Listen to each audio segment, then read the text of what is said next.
G'day guys, welcome to Monday Night Live. What are we up to? 114. Jason from MindLab here. G'day. How we going? Let's get straight into it and we'll play the little tune.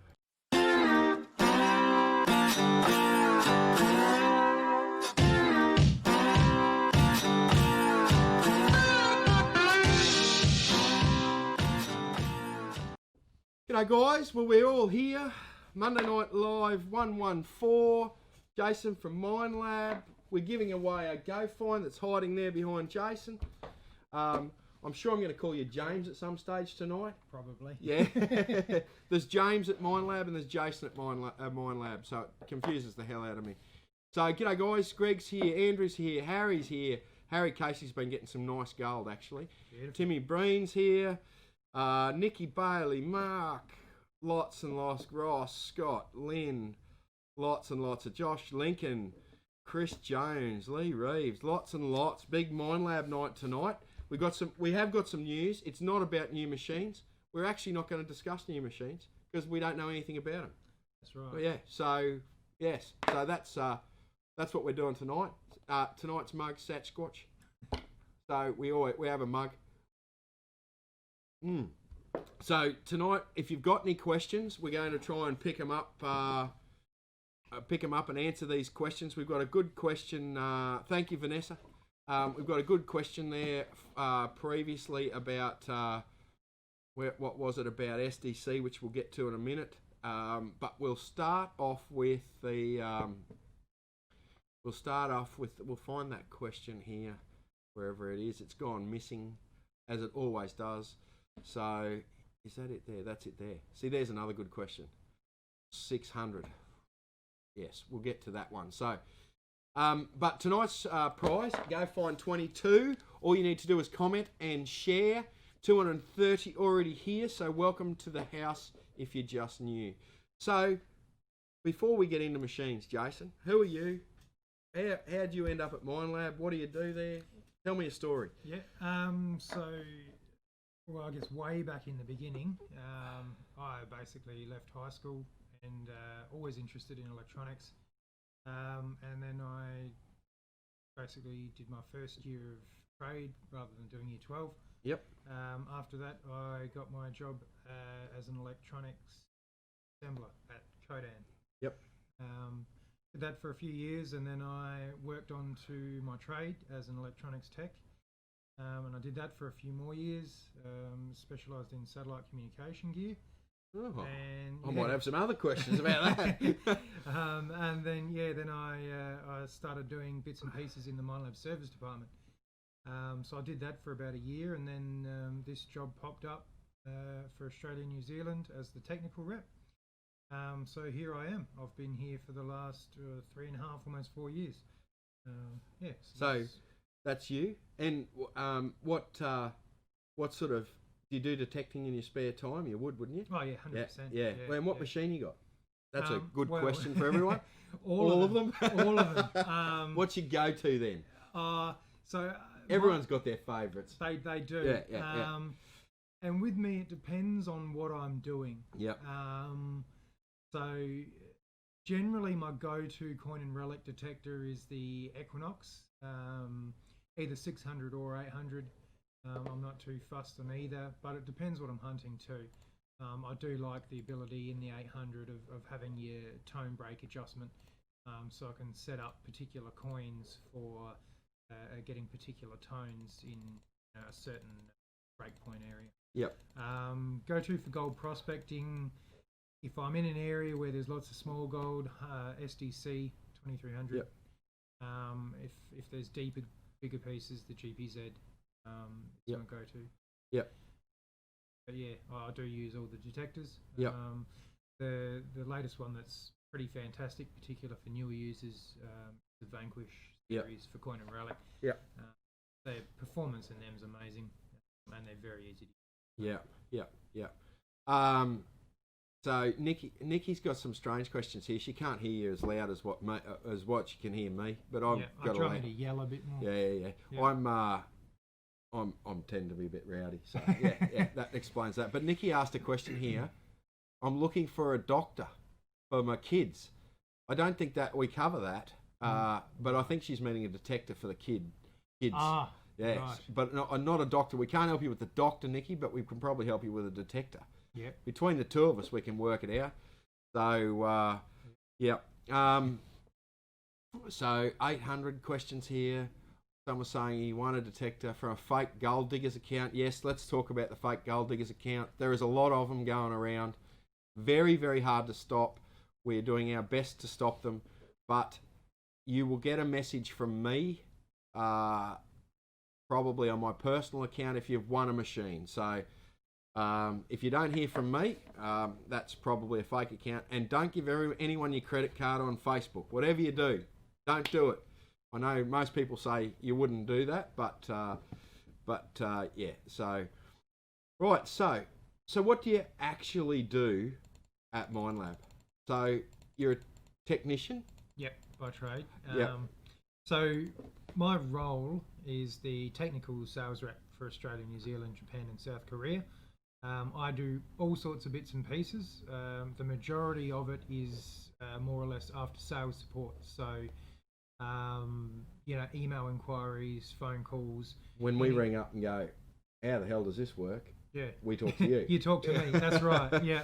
Or my machine's doing this, and then I can run you through a few particular options to try and determine whether it's faulty or whether it's just a settings related issue. So I also push a lot of that information onto the dealerships so that they can better support customers as well. Yeah. And that's why you're here. That's right. To give me some education. Give you some education. Yeah. I need all the education I can get. Yeah. So, yeah. And thank you, Angie. Thank you, Troy. So we might just kick off with a couple of questions here. So we've got a question here. I thought it was a good question. This is from Anna. When using an SDC 2300 in red mineralised ground, is it better to have the volume on maximum, have it chatty? I think she means the knob that goes from 0 to 5. Yeah. Chatty, or turn it down so you've got a soft threshold. Yeah. The sensitivity from 5 down to 2 doesn't seem to calm it down much. Okay. So I How guess, would you run an SDC? That's probably in highly mineralised ground. So with any detector, and I do tell all my dealerships and customers this, always start with them in factory settings. Yep. That's the best place to start. The engineers design all of our products so that they work in 90% of areas in factory presets, and they run quite well. Yeah. Now, in saying that, there are certain soil types where you can't even run them in factory presets. Yep. You do need to adjust them accordingly. Yep. But most of the time, when you're in factory settings and you've got the detector on running smoothly, you only want to adjust one particular setting at a time. Yep. And so what that does, that then gives you the ability to actually start to begin to understand what the detector's doing and how it's reacting in that certain soil type. So if you turn your sensitivity up one notch and it doubles the noise, well, you've reached really that main capacity of that particular environment, and you need to turn it back down to run it smoothly.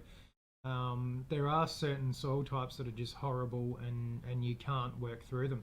And that's what the adjustments are there for. So if you can turn it all the way up and run maximum sensitivity, by all means do it. If you can't, then you're just going to have to live with it. It's all determined by the soil type. Yeah, yeah. You probably, if you're in highly mineralised ground and the machine's noisy, you don't want to be running it up at 5. No. You probably want to knock it back a little bit. Yep. And see if you can calm that down a little bit. Use your ground balance a fair bit and see if you can keep on top of it that way. Yeah. So, exactly. I mean, if you run a detector noisy in mineralised ground, well, I mean, chances are you're going to miss small pieces of gold.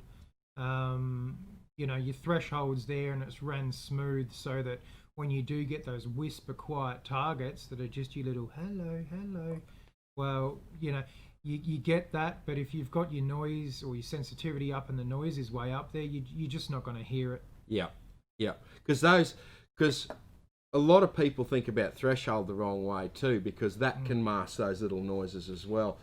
A lot of people are running, they call that the volume control. Yeah, that's not. It's not, it's a threshold. Yep. And if you have that threshold, it lifts your balance up this high, and these little noises that are going down here, Yep. you don't hear them, sort of thing. So yeah, exactly.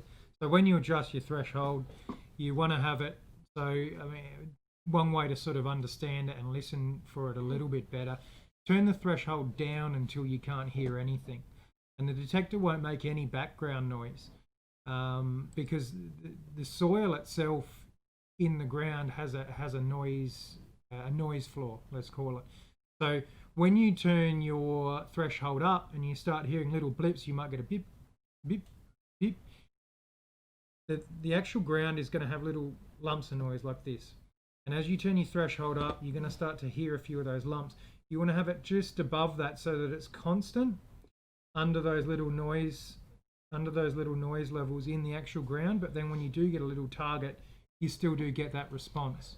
Yeah. If that makes sense. Yeah, yeah. So while we're on SDCs, let's cover SDCs. So big news today. There's been supply issues with a lot of the Minelab machines, particularly 5000s and SDCs.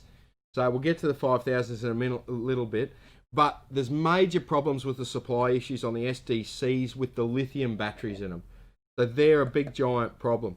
So Minelab are re-releasing the one with the nickel metal hydride. Did I say that right? You did. Get in. The nickel metal hydride batteries. So they're re-releasing that. So that will be the supply issues, I hope, will go away a little bit with with the old one coming back, because the issues, I believe, are in the batteries. I don't know that for sure, but I believe the supply issues is in the battery. So both models will be available. I don't have exact pricing yet, but I think the normal one, and because of all this, the price has gone up a little bit. So I think the standard one will be $39.99, and the new one with the lithium, which will still have delays on it, will probably sit around that $4,300 mark, I would suspect. So pricing's not 100% yet, but that's where I think things will sit. Then, of course, you can get the old one and buy the battery pack to upgrade it to the newer version if you want the lithium down the road. So that's a good option from Minelab, re-releasing that one. So that will help a lot of my customers on that board over there that are waiting on SDC. So, yeah. And just touching on that too, even if you've had your SDC for 2 or 3 years, well, you can always buy the lithium battery and the charger pack for it. Just keep in mind that the plug pack for your C-cell nickel metal hydride chargers, that one runs on 18 volts. And if you do plug that into the lithium battery, it will blow it up. Yeah. So definitely don't do that. You do want the lithium battery, you do have to buy the charger for it too. Yeah, yeah. And that's very important. Yeah. Yes, it's almost like we probably should have gone to a different plug. Yeah, agreed. So the other news out too is GPX 5000s. Big supply issue with those. We're looking end of October, so we're talking 2 months wait on those. And so I would suspect that's first week in November shipment. However, just to give you an idea, I've got 4 people sitting on the board there that are waiting for that shipment at the end of October. I would think that if you don't place an order shortly and you really want a 5,000, you probably miss out on that shipment, because that shipment will pre-sell, is what my guess is. That's not from Minelab, because no one knows. Yeah. I'm just making that up. No, yeah. But I think that's a fair assumption, that if you want one, get a deposit on something. Yeah, definitely. I mean, if you are after a 5,000, I mean, when we do run out of stock on things like that, well, if you don't put a deposit on it, chances are someone else will, and they'll get first choice at it. So. Yeah. And that's what happens. So these people, I've had people up there that have been waiting 3 or 4 weeks, and that's just how it is. at the moment, unfortunately. And the only options are SDC or 7,000. That's your only options if you want one quicker than that at the moment. So, so thank you, Penny. Thank you, Melissa, for the stars. I don't quite know what the stars are, but I think it's something good. Robert Muller, why not say 4,000 instead of $39.99? Well, we sell more machines if it's below $4,000, pretty much. That's an old retail track. Yeah, so Timmy's selling his 5,000 for $9,000. If anyone's interested, I think that's a bit of a joke. Yeah, good luck with that, Tim. Yeah, the second-hand prices have gone ridiculous. I've been noticing second-hand 5,000s with 12 months warranty for new prices. Wow. Yeah, so I don't know whether you want to fall into that crap, but yes. So I've got to ask, I'm going to try and pull up all these comments with this number in it, the 6,000 number in it. There's a fair few of those comments coming through. As I said last week, I don't know. Jace doesn't know what's going on with the 6,000. It could be released tomorrow, or it could be released in 4 years' time. So don't count on this new machines coming out, particularly in this economic climate. I don't think machines will be released in this economic climate where they're struggling to get lithium, they're struggling to get supply. I don't think there's be anything coming out shortly. I could be completely wrong. Very rare though. Yeah. But yeah, I don't think it's I don't think the 6,000. So forget about the 6,000 for the time being. The only evidence that I've seen is the stuff that you guys have put up out about patents. So yeah, no duck tonight, but we can get a duck going if you like. We got some coffee mugs and stuff down there. We'll get a duck going, eh? What's a duck? The duck. Well, plucker duck, not plucker. What do we call him? Someone will tell him. Tell me. So we'll do it in 5 minutes' time. So what we do, right? I've got a duck. What's his name? I forget his name. I've started it. It's at 5 minutes. Actually, we'll change that to 10 minutes. And we're going to give away a Gold Diggers coffee mug every time the duck goes off. So, sorry, right. I didn't realise you had water in that one. But anyway, I didn't slop too much on the computer. So, so we've got a duck that was supposed to aerate my palings dam out at the lease. And it's a solar-powered duck that floats on the top of the water, and he spits mouth out of the... Oh. Anyway, he's useless because he's got a crack in the back end of him. And so he sinks and wants to turn over. So he's a useless duck. So we bring him on the show here, and he gives away prizes every 10 minutes. Oh, when we got he'll quack at us when necessary. So so we'll give away some coffee mugs tonight. And don't forget, all you need to do is comment and share to win the Go Find. We'll put that on the random comment generator a bit later and go from there. And the quacker is away. So Neil, doesn't Minelab communicate with their employees re new releases? Well, I asked that question earlier. Yeah. So, well, within Minelab, there's a development.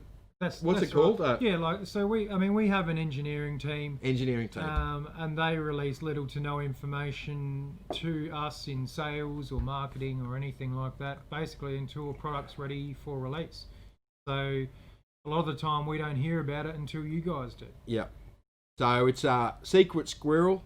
There's a locked building within a locked building at Minelab that they don't release these people. They're locked in there permanently. That's right. Yeah, and COVID isolation. Yeah. So they feed donuts down a tube this big, and that's it. Yeah. That's the only contact that they got with the outside world until they come out with a here, sell that. And there's probably a coffee tube there as well. Coffee tube, yeah. And a donut tube. Yes. So so that's how it works, and it works that same way with all of these big companies that are developing these machines that want to keep this secret. Like for instance, XP is the greatest one. There's not even a rumour comes out about XP machines until they're ready to ship. Yeah, right. They're very, very tight. The security on that is very, very tight. So, there was a good comment there. I forget what. Dan Allen. How does the warranty transfer process work with MindLab? Do they need to be registered again, or what's the go there? Yeah, so basically, if you have any, or you're selling a detector or buying a second-hand one, you send an email through to service@mindlab.com.au. You need to specify the detector serial number, your personal details, and the seller's personal details, or vice versa. We then will contact the original owner of it, so whoever's name it's registered in, just to verify that it hasn't been stolen or anything like that. It's standard protocol. Once we get confirmation from the owner of the detector, we'll then transfer it into either your name or the buyer's name. Yeah. So yeah, it's all transferable, so you don't need to worry too much about that. So, there was a rumor. So, the Vanquish, right? Mm-hmm. There's a good question here about the Vanquish. There's the Vanquish better than the Xterra 705, but really the Vanquish range sort of came in to replace the Xterra range, didn't it? Essentially, yeah. So it would be dramatically better. Yes. Yeah. Than the Xterras. I mean, look, there's always going to be a bit of an argument within detectorists as to whether simultaneous multi-frequency is better or single frequency is better. Certainly in terms of any sort of mineralisation in the soil and solid target IDs, also with various different sort of target types, multi-IQ generally tends to outshine it. There are certain situations where a single frequency can hit a particular target better. So I know a lot of you are probably aware we do have the latest software out for the Equinox, which includes a single 4 kilohertz frequency. Now that frequency in particular was designed to hunt silver coins. So that's great if you're hunting silver coins, and it will pick them up very, very well and give you a good solid target ID.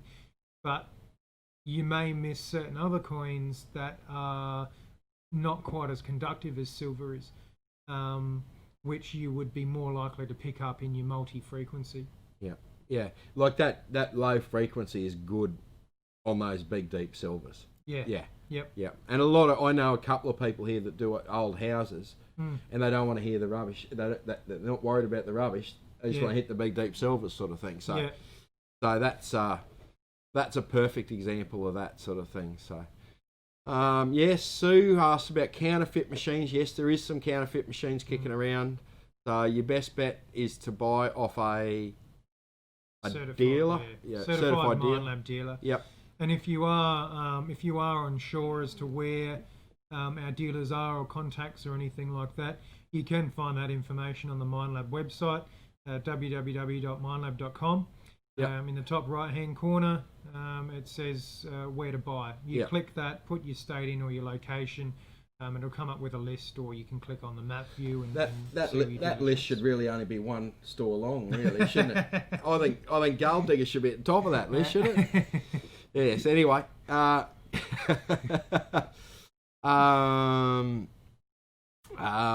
batteries are on their way. Smokey's asking about batteries. He's ordered batteries. Smokey Prospecting. Yep. Scott's a good man. Batteries are on the way, so shouldn't be too long. Training on the lease. Someone's asking about training on the lease. I think it's the 11th or something like that. 11th, 12th, 13th. We'll be out there doing a stack of training. So get on the Golden Spur website. If you've got a training voucher from us, come out and we'll smash up some gold. So, right. So, what else have we got here? Why is what? Brett, you'll have to explain that. Why is 4K not included in multi-frequency? Okay. So he's asking. Good. So he's asking about the Equinox software. Yep. So. Yes, the new upgrade. Yeah, let's talk through the new upgrade. Let's start at the beginning of that one. Yeah. Because I haven't got a lot of information on that. So okay. I'm going to educate myself here now. Look, the honest answer why it's not included, I don't know. At the end of the day, I'm not sure what frequencies are actually in the multi-IQ. That's another thing that the engineering team actually haven't released to us or the public. Now, what they have told us is that the multi-IQ is a mixture of the manual frequencies. They're not the exact frequencies, but they are a mixture of those frequencies in there. So the multi-frequencies basically vary between 5 and 40 kilohertz, and they have told us that they go up and above that slightly as well. Yeah. But as to what they actually are, I'm not sure. Yeah, and that may be that they go below that too. Yeah, well, possibly. Yeah. So. Yeah. Yeah. So no, Swanson. Swanson's the name of the duck. I don't know why it was put to a vote. Yeah. And Swanson came up as the winner. So we call him Swanson. I keep forgetting him. He is on the downhill run. He's 1 minute 27 out, Swanson. So yeah. So here's another question, right? So Rodney's got a Knox 600. Yep. Right. Now he does want to use it in the goldfield, right? Would it work? Obviously, it's not going to work as well as the 800. Yeah. What's your thoughts? Have you tried? I haven't tried a 600 out in the goldfield. Oh yeah. Honestly, I haven't used a 600 in the goldfield. You would suspect it would be hard to tame. Yeah, I would think it would take. I mean, it's probably doable if maybe you used in a field mode, but then you'd also have to set your threshold up correctly. While as in the 800, you get your gold prospecting mode that already has that done. Your best bet for finding gold with an Equinox would be to put the 6-inch coil on it. Yeah. That's going to give you better sensitivity to smaller targets and also help you pinpoint and get in and around trash. But yeah, certainly the 600 could be used in a gold field. It's probably not going to ground balance quite as well as the 800. So you may have to compensate by turning the sensitivity down. But yeah, if you use a 6-inch coil, you should be okay. The ground's moderately mineralised. You might ping a piece or two. Yeah. Yeah. Hello. Swanson's here. Right. So just randomly, we'll repeat that again. We'll get Swanson on the go here. Phil Griffin, congratulations, Phil. You won a Gold Diggers mug similar to the Jason's one here. So congratulations, Phil. The duck's on the downward run now. He's at 9 minutes 46. So Swanson's away. So yes. So 5 frequency giving you expanded. Yeah. That's exactly what we were saying there before. Yeah. So okay, that's a confusing question sort of thing. So the smaller coils on the VLF machines are easier to control, aren't they? Because there's less mineralisation under the coil. Yeah. Is that a fair statement? It is, and that's certainly a big part of it. The other thing that a smaller coil will do is increase your sensitivity to smaller targets, like I said before. Of course, yeah. Now, when you're comparing VLF to PI, you're never ever going to get the depth ability in a VLF as you do in a pulse induction. So by using that smaller coil, you're probably going to pick up smaller pieces than what you will even with an SDC, particularly with a Gold Monster. You know, that runs at 45 kilohertz single frequency. Yeah. You know, that'll pick up bits that are like pinhead size. Yeah. So, you know, in saying that, certainly you're going to pick up less ground noise with a smaller coil. You're going to increase your sensitivity, and that's why it's going to give you that edge and be a better coil for a gold field when compared to the 11 or the 15 by 12. Yeah, and quite often if you start putting those big coils on, they're very, very hard to run. Yeah, they're virtually impossible, particularly that 15. Yeah, it's hard. I mean, the other thing you also got to remember, it really is a coin and relic type detector. Yeah. You know, it's got the entry level gold prospecting mode, which is great when you do want to use it for multiple purpose. But you know, that 15 by 12 is certainly designed for coin and relic hunting. Yeah. You know, nice big sweep, good depth. But generally on larger targets. Yeah. Um, So okay, this is a question I get all the time, and I answer it, but I get asked this question all the time: Equinox 800 or Gold Monster 4 Gold, right? And I always answer Gold Monster, right, because it's a purpose-built machine. Yeah, look, I'm pretty much with you on that, Ben. It depends a lot on what the particular customer is looking to purchase. Now, some people come in and go, I want to ask them sort of, what do you want to do? Do you want to go gold prospecting or coin and relic hunting? And a lot of them will answer both. Yeah. Which is where the Equinox comes in. But if they do only want to go gold prospecting, and their budget is only around that $1,000, I'll always specify the Gold Monster over the Equinox. Now, particularly for a newcomer, it is a heck of a lot easier to use and set up than what the Equinox is. You basically switch on and go. Yep. It's got the automatic noise cancel, the automatic ground balance. It's also got automatic sensitivity in there. Yep. So it does pick up the minerals in the ground and automatically adjust the detector accordingly. It gets fantastic sensitivity on smaller targets. Plus you get your 2 coils in the box as well.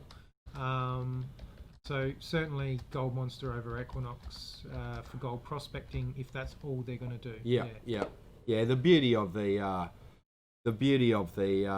Equinox is that if you're mostly a beach person and you want to run out 3 times a year to the gold fields, that's your perfect perfect machine. Yeah.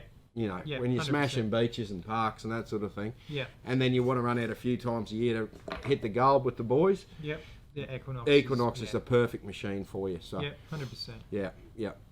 Right. So, what else have we got here? So, all these questions about new machines. Will there be a new Gold Monster? No, I don't think so. Yeah. Is there a new 7000? No, I don't think so. We don't know.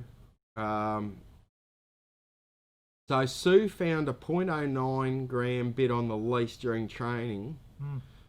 How much smaller would the 6-inch coil find? How much smaller do you reckon it'd go? I haven't seen much smaller than that. Yeah. Because that's a tiny bit of gold. It is a tiny bit of gold.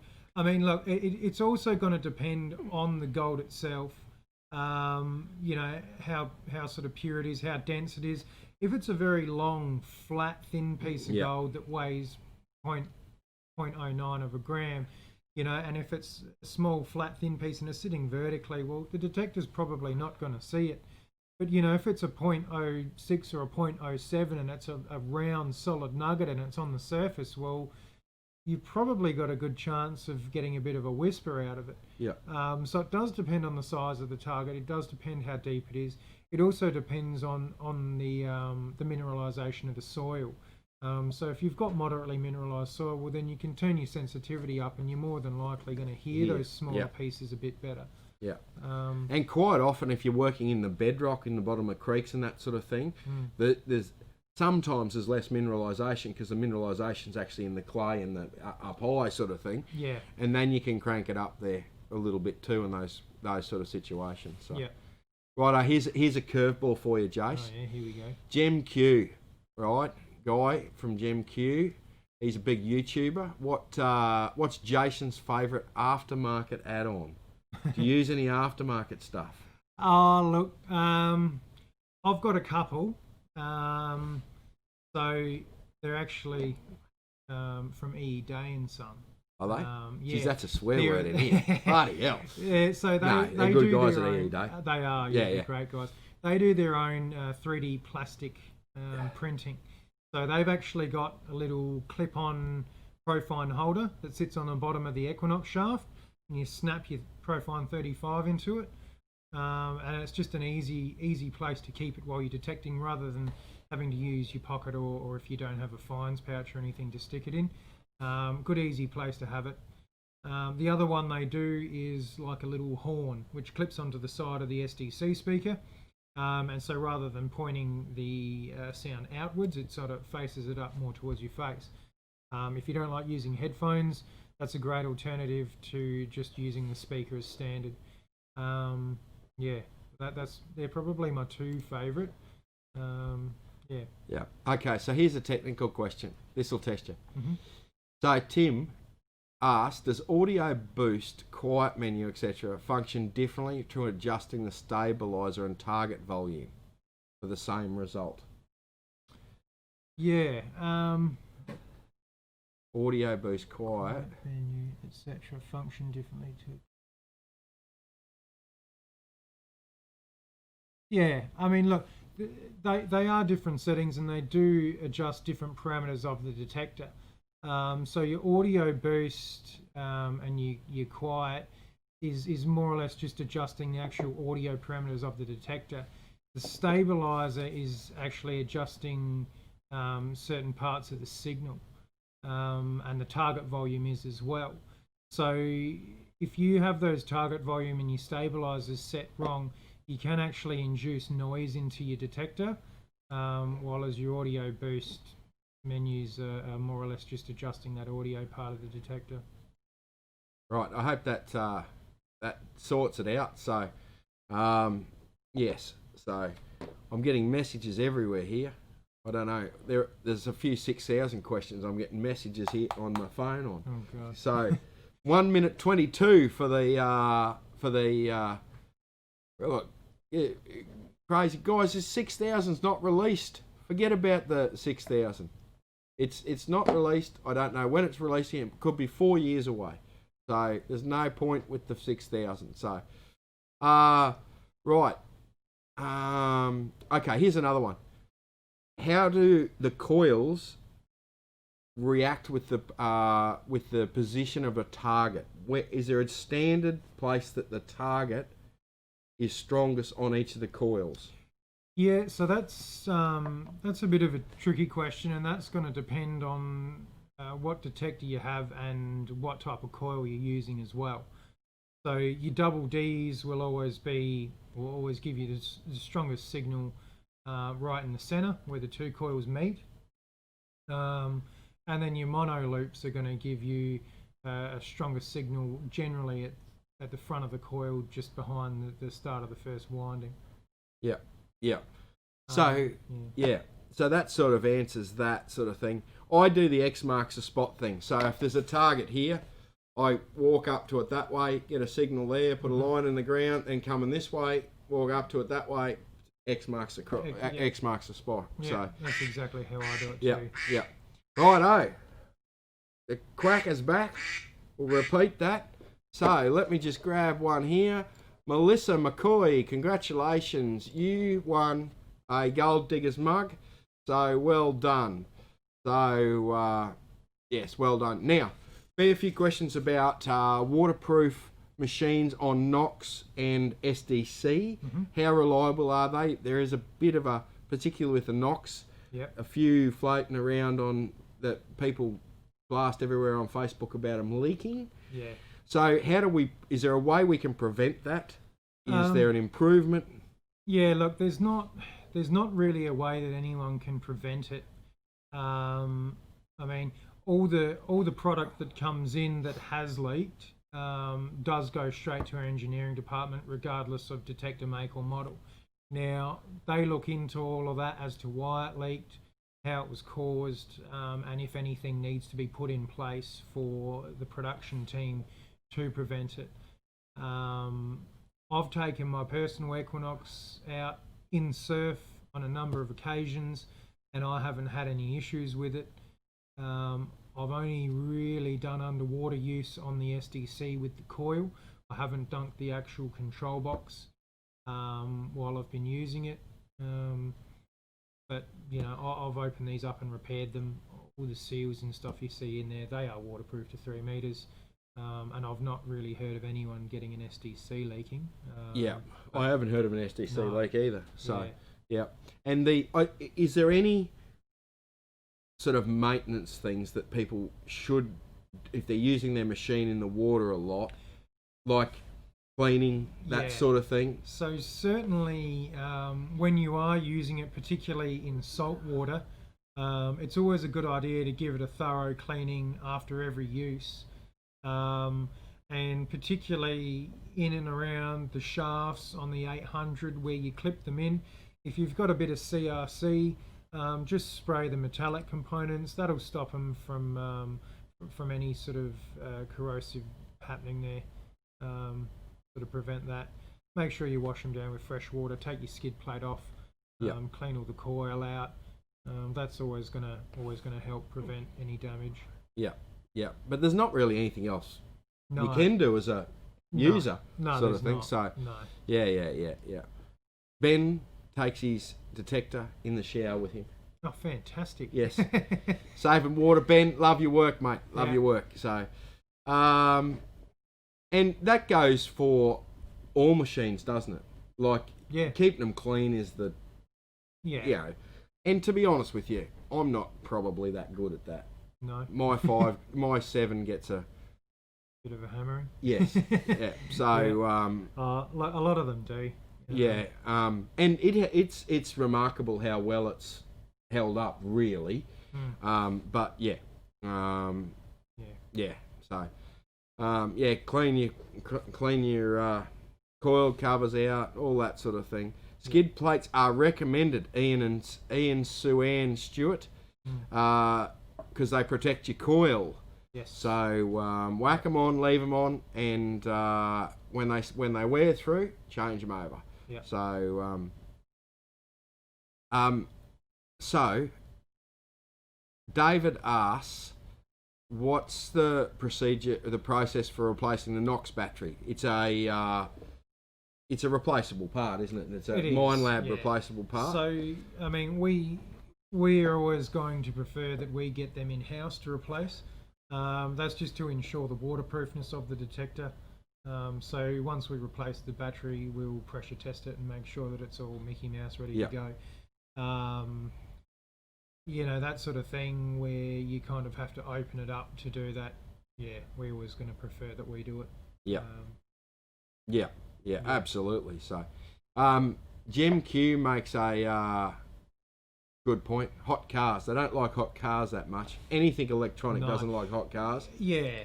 Particularly the waterproof ones. Yeah. When there's pressure inside. Yeah, that's right. And the other thing with hot cars, your lithium. So any lithium battery will greatly reduce its life if it's exposed to high amounts of heat. So leaving a detector in a car for any period of time when it gets hot, the battery will die a lot quicker. And that's not our batteries, that's any lithium battery. Mobile phones, anything will all work the same in that regard. Yeah. So here's a curly question that was around for ages. Aftermarket coils for the SDC. Yes. Does it void the warranty? Yes, it does. Yes, it does. Yep. So if you actually go onto the Minelab website, what bit is it? There's actually, I think it's under product notices. There is a notice on there from Minelab that specifies why that's the case, and you can have a read on that. Minelab.com, service and support area up the top right, and then product notices. And you can have a read of that. That was released that was about a year ago. and a half, 2 years ago. That's right. Yeah. And that's only for the SDC, is it? Yes. So 5,000. Yeah. So because there has to be, basically because you're opening up the control box. To replace it, it's classified as a modification to the detector. So now this falls under the same category as anyone that's modified their GPXs with Woody, or any of those other modifications. We don't know what he's done to it, so we won't warrant the product. I see machines, people buy second-hand 45 or something, and bring it in here. It's got 3 extra switches and with no labels on it. It's like, what does that do? Yeah, exactly. You know, it's like, and they buy it without any information, and you think, well, the only way to do it is to try the different settings and see what works and see what it's actually doing. Yeah, exactly. Yeah. So, I don't know whether you know this, but Nugget Finder coils for the Z, will that void the warranty on the Zs? Because I think Nugget Finder are developing a coil. Oh, right, okay. For the Z. That's the first time I've heard of that. Yeah. So I would think because you're not opening a control box, it wouldn't. Yeah, I would think that too. I mean, you can take the coil off and put a 19 on the Z, so I don't really see what the issue is there. But when they come out, we'll get more information on that, and we'll double check that. That's right. I mean, the engineers will certainly give us more information on that if and when those coils are released, as they always do. So they're generally the sort of last line as such as to whether something's covered by warranty or not. Yeah. So I might even ask the engineers about that when I get back to the office. Yeah. See what they say. Jeremy asks here, can you burn out the 7000 inside working in the summer in the heat? And I would suspect WA, those sort of areas where it's hot. Yeah. Well, extremely hot, not just hot. Yeah, look, I mean, all of our products are designed to work within a particular temperature. And now I'm not 100% certain on the maximum temperature, but I do believe it's around 55 degrees Celsius. Yeah. So in saying that, I mean, I wouldn't think too many people would be out using their GPZs on a 55 degree day. You know, and I'm sure that the Western Australian desert probably gets to some of those temperatures at some point. Yeah. Yeah. But yeah, I certainly wouldn't want to be detecting. No, well, that's the thing. Like, well, I certainly give out before the machine does. Yeah. So, you know, that's probably a safeguard. If you can swing it for a few hours in that sort of heat, the machine's probably going to cope with it. Yeah. You know, so yeah. So.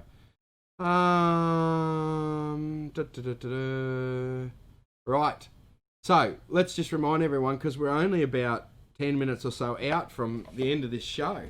We might go a little bit longer, but we've got the Go Find 22 over behind Jason. Just grab that one out. You can be the demo model. I can be that, Yeah. So the Go Find 22 we're giving away tonight.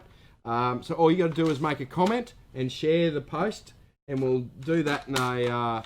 We'll draw that. Obviously, it'll be a new one that in a nice little box. So that's our little display one. So don't forget to do that. Share and make a comment so we know.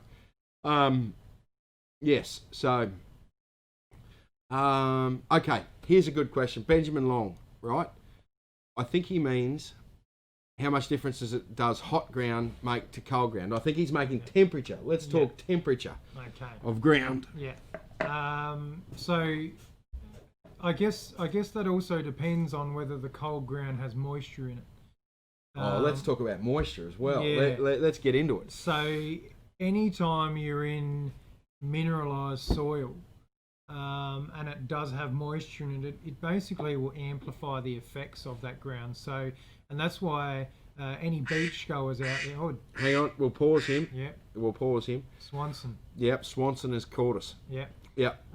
So basically any beach goers will know that if they've got their detector on in the dry sand and they've cranked the sensitivity up, generally the moment that they head into the water, it'll start picking up interference. And that's because the water is actually enhancing the level of the salt. And then that's going to cause interference because salt itself is conductive. So you get that instance at the beach, and you basically get the same thing in a goldfield. When you have mineralised soil with high iron content in it, when it gets moisture in there, that iron is conductive and it enhances the effect of that iron content. So you generally do have to turn your sensitivity down in that regard. Yeah. So, however, in a park where there's low sensitivity, or low mineralisation, it would probably increase the depth. Well, because there'd be less mineralisation and salt in the ground to react to that. Yeah, I mean, possibly. I mean, I've done a fair bit of park detecting, and I haven't really noticed any different on depth between a soggy day and a dry day. Yeah, okay. But in saying that though too, I generally don't run my detectors in maximum sensitivity. I generally back them off a bit. I do like my detectors to run fairly smooth in most conditions. Yeah, okay. So we had a duck go off before. I randomly selected someone like I normally do. Kev Mr. Chev. I think Kev Mr. Chev has won something before. It rings a bell from months ago. But you've got a Gold Megas mug coming your way, Kev. So Thank you, Justin. Can someone tell me what the star business is? I haven't worked out what this star business is. I've been meaning to look it up. Robert sent 50 stars too. I don't quite know what's going on there, but I think I need to thank you. But I haven't really looked at. I've seen him come up for the last couple of weeks. I thought, what's going on here? But I haven't had a chance to look him up yet. It slips my mind. I haven't been on Facebook very much, so I don't know what the stars are. Yeah. So I think they're. Yeah, I don't know. I think there's see David Rowe just sent 50 stars. Thank you, mate. Sam sent a different lot of stars. Thank you, Sam. Right, so right, everyone's complaining about the flu that's going around, so limiting their detectings. And hats off to you, Victoria. I don't know how you've put up with it. So right. Okay, so we're just going to get a few more questions. Paul sent some stars too. I've got to find this out tonight. So for GPX and I suppose GPZs, hot rocks, right? Is there a way to, what's going on with hot rocks? Is there a way to reduce the impact of them? Sometimes when I've got my 7,000 running up at the lease and I'm running it probably harder than I should. I'm rolling hot rocks. Okay. You know, so what's happening there? Yeah. What are hot rocks for the newbies, and how do we limit that? So, well, I guess what a hot rock is. It's basically just clumps of mineralisation in the soil that have sat there for millions of years and formed into a stone. Almost iron, a lot of them. Now, I guess one of the best ways to reduce the effects of hot rocks, I guess it really depends on how you want to run your detector. I certainly, what I'll do is actually dig the hot rock up and use that as a ground balance. So rather than pump your coil up and down, stick your detector in ground balance. So either flick it from fixed to tracking on your GPX, or push and hold your trigger on your SDC or your GPZ and pump the rock up and down on the actual coil. And what that will do is then give the detector the ability to just see that hot rock. It will still pick up the soil underneath it, but it picks up the hot rock more than anything. Yeah. And it generally will balance that out most of the way, 90% of the way. If it doesn't, you've got two options. You can either continue detecting with your higher settings and dig up hot rocks, or you can turn your sensitivity down, turn some of your settings down to compensate for that. But generally, I don't like digging hot rocks, so I'll turn my detector down if I'm in an area with a lot of hot rock. Yeah. And that only happens to me when I'm running hotter than spicy settings. Yeah. Righto. So we've answered a few gold questions. Here's a go find question. Is there any tips about running the 66 in parks and eliminating more rubbish? Yeah. I would certainly think you'd want to be running the app. Yeah, 100%. So always, I generally will run the app wherever I go, whenever I use a go find. And that's basically because it's got its coin recognition software. So in the settings on the app, you can select whatever country you're in. There are only certain countries, but Australia is in there. Select Australia, and what happens when you wave a $1 or a $2 coin or a 50-cent piece over it, it will come up with an image of that coin on your app. It's pretty cool. It's good. Yeah. The only times I've ever had, and it's pretty accurate too, the only times I've really had it play up a little bit is bottle tops and 10-cent pieces. Yeah. They have a very, very similar ferrous content and a very similar conductivity rating, which does make it hard to differentiate the two. Yeah. But yeah, most of the higher end coins, 20, 50, $1 and $2 coins, they're pretty smack bang on. So I'd be running the app. Yeah. That will help you dramatically, and it makes it. I was playing with the 66 here with my young bloke, and the young bloke had the phone in his hand, and he was like, "Oh!" It made it heaps more fun for us, sort of thing. So yeah. So here we go. Damon Magpies Hardy. Do we have Do we have to ground balance on auto on the GM, or will auto do the best it can? Yeah, I mean, look, that's like anything, like any detector. You know, whenever you swing that coil on your gold monster, it is going to use the auto track, and it is going to balance out as best it can. What you need to keep in mind is that it is a VLF gold prospecting detector, and Australia is one of the oldest continents in the world with some of the hottest soil in the world, which means that VLF detectors generally, when they come across heavily mineralised ground, which we have a lot of, can struggle in certain instances. So you may find that even though it is balancing and it is doing an auto track, that you do need to actually sit there and do a ground balance on it manually. So it is going to depend on the soil. But if you do find that you are getting a bit of noise and a bit of feedback from it, yeah, certainly do a balance and see how you go. The other thing you could try, if you're unsure if it's ground noise or EMI, lift the coil into the air. If the interference continues or gets worse, then it's EMI. If it gets less, then it is ground noise. Yeah.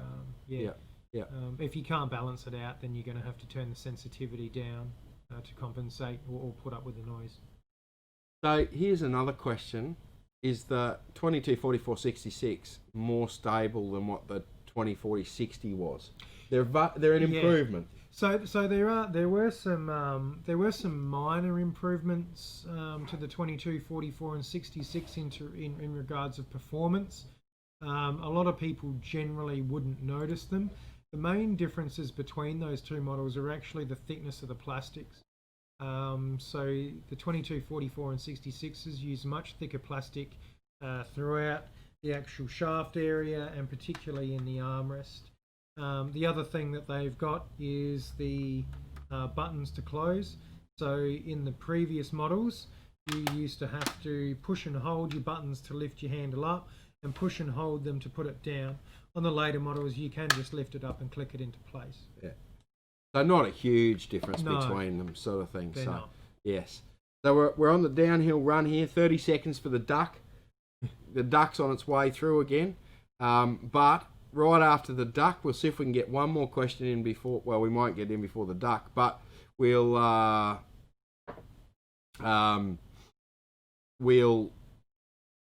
right after that we might draw this prize and call it a show. So, okay, here's another good question. Ben's had a few questions. Ben Long. Yep. How do you fly with your detector?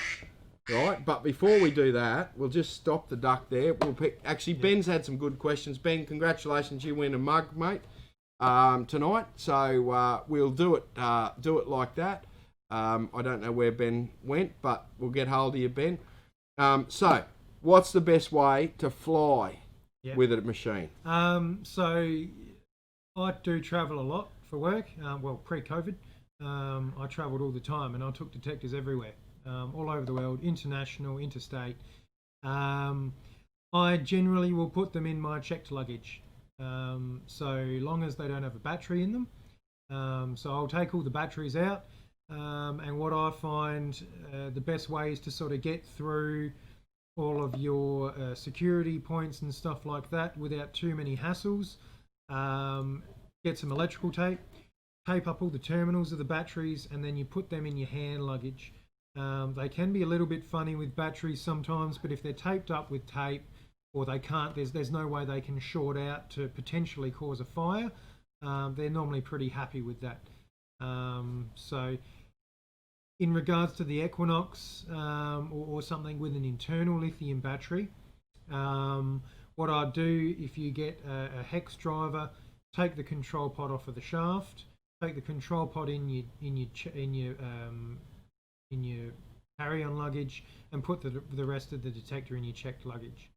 So that's generally how I fly with them. I haven't had too many issues. The only time I've really had a problem when I came back from Korea, I took my Equinox control pod off and I left my hex driver in my carry-on luggage. and they confiscated it off of me. Yeah, so always, actually, another time I had my electrical tape confiscated because you can bind people's wrists with it. So, Really? yeah, so if you are going to do it and you are going to take, it's generally internationals a little bit harder to get through. But either way, if you do that, always make sure that all your tooling, your tape, whatever you take with you for your batteries, put that in your checked luggage, and only take on your batteries or your Equinox control pod with the internal battery on your carry-on. Yeah. Okay, so I've got questions. Mm-hmm. Right? So, detecting in South Korea. Yes. What's the culture like detecting in South Korea? It's You're like there must be some cultural differences there. There are. The South Koreans don't generally tend to look for gold nuggets at all. Yeah. It's all coin and relic type stuff. They do have quite a long history, and similar to Japan, they do have quite a few thousand years of metallic history. Yeah. So they do have a lot of relics and stuff. And their soil's fairly benign, so they don't really have a lot of use for SDCs, GPXs or GPZs like we do here. But massive on CTX, massive on Equinox over there. Yeah. And then you do get the ones that like Vanquish and Go Find as well. Yeah. But generally it's your more serious users over there. Yeah, and I suppose it's a lot of war history too. Yes. There'd be a lot of war history, but probably both in Japan and in Korea. Yeah. So yeah, I mean, I haven't personally done a lot of detecting over there in relic-y type areas. Yep. I'm not 100% sure on the laws of it. Yeah. But certainly, if I was in Japan digging up a samurai sword or something, I would think the government would want to know about it. Yeah. Generally, just do beaches and you find your coins and your modern day coins. And what are they detecting parks for dollar coin? Not dollar coins, but their equivalent. Yeah, their sort equivalent. Of thing. Your 50 yen coins and stuff. Yeah, they do. Yeah. So it depends on the park too. So the Japanese, they're quite. I don't really know the word, but. You wouldn't go into the middle of Tokyo and start digging up the park. Yeah. It would They're have very to be, polite. They're polite. They're cool, yeah. Conscious. You would only be able conscientious. to do it in specific areas. Yeah. I'm sure people would get funny about that over there. Yeah. Yeah. No, that's great. So I think we got a duck to draw. I think I missed a duck, or there's a duck coming, or something or other. We're going to kill the duck now. The duck's dead. So. Well, the duck drowned a couple of months ago, but anyway, Trevor Dreyer won the last cup. So, guys, you have about 30 seconds. We're 10 minutes over time. You have 30 seconds to place a comment before I run the random comment generator, the steam-driven random comment generator. So you've got about. Well, until that clock turns to 8:39, where you need to make a comment, and then you'll go in the draw, and then we'll draw this one out, and we'll go from there. Righto, there it goes. That's it. Last entry's in. So the winner tonight for the Go Find, let me just run this quickly here, is Gail Jasperson. Gail, where's Gail? I don't know. Kingston, Queensland. Oh, local, good. So well done, Gail. I'll be contacting all the winners, Gail, and all the cup winners later on. So I've got some other news. Last little bit of news here. So Jason and I and everyone in the shop are going to do some training tomorrow and Wednesday. We're going to get out to Sluice. We're going to go do some beach stuff and some park stuff. Yep. So we're going to close the shop for 2 days. It's a bit of a reward for the guys that have been a bit of a reward for the guys that have been working so hard. So yes, so that's what it is. So so the shop will be shut for a couple of days. We'll be back in business on Thursday. So guys, thanks very much for tonight. If you if you have got any questions and we didn't get to them, I will try and get to them after the show. But if you have got anything specific to ask, Daylight Helpline, feel free to give me a ring. That's on at the sun's up. It won't be on for the next couple of days, but feel free to give me a ring. You can follow us on all those social medias there. Thank you, Jason from Mind Lab. No it's worries, a pleasure to have you here. Yeah. Yeah, guys, we'll see you all next week. Yeah. And, well, I won't see you next week. No, no, thanks. You'll be in Adelaide. Yeah, that's right. Thanks for having me, Ben. Yeah, no, absolute pleasure. Righto, guys, thanks very much. No worries. Have fun. See ya.